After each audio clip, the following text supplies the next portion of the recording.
Mark Twain. You may know me by some of my most famous stories. Huckleberry Finn, cannibalism in the cars, or the story I'm about to tell you. Luck.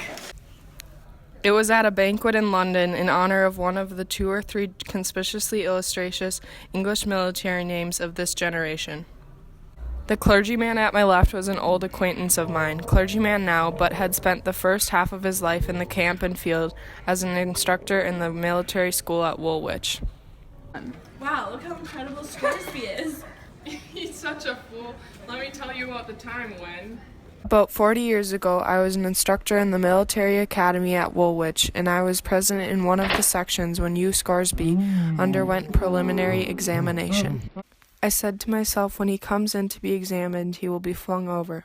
And if you'll believe me, he passed with flying colors on examination day. Sleep? There was no sleep for me for a week. My conscience tortured me day and night. Now, of course, the thing that would expose him and kill him at last was mathematics. Oh no, I don't know any of these.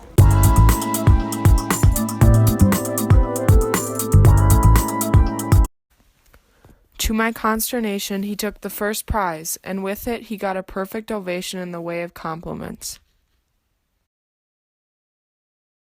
All I do is win, win, win, no matter what. Got money on my mind, I can never get enough. And every time I step up in the building, everybody hands go up. Nice job, Scoresby. Thank you. The Crimean War had just broken out. Of course there had to be a war, I said to myself. We couldn't have peace and give this donkey a chance to die before he is found out. Blunders, why he never did anything but blunder. They took his idiotic blunders for inspirations of genius. Scoresby, get out of that tree. You're being a fool. Yeah, whatever.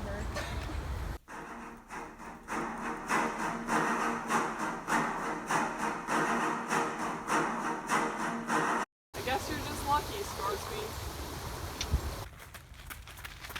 No, Scoresby, now they'll know where we are for sure. Oh no, he's number 1 in rank now.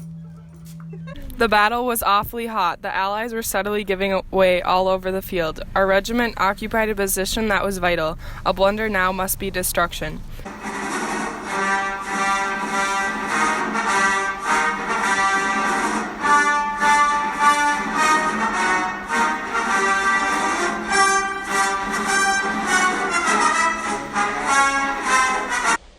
At this crucial moment, what does this immortal fool do but detach the regiment from its place and order a charge over a neighboring hill where there wasn't a suggestion of an enemy?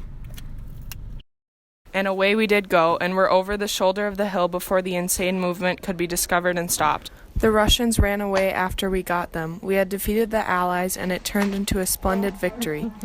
Marshal Canrobert looked on dizzy with astonishment, admiration, and delight, and sent right off for Scoresby, and hugged him and decorated him on the field in presence of all the armies. And what was Scoresby's blunder that time? Merely the mistaking his right hand for his left, that was all. An order had come to him to fall back and support our right, and instead he fell forward and went over the hill to the left. But the name he won that day as a marvelous military genius filled the world with his glory, and that glory will never fade while history books last. He is the supremest fool in the universe, and until half an hour ago, nobody knew it but himself and me. He has been pursued day by day and year by year by a most phenomenal and astonishing luckiness. He has been a shining soldier in all our wars for a generation. He has littered his whole military life with blunders, and yet has never committed one that didn't make him a knight or a baronet or a lord or something. After all these stories, I'll say it again. Scoresby's an absolute fool.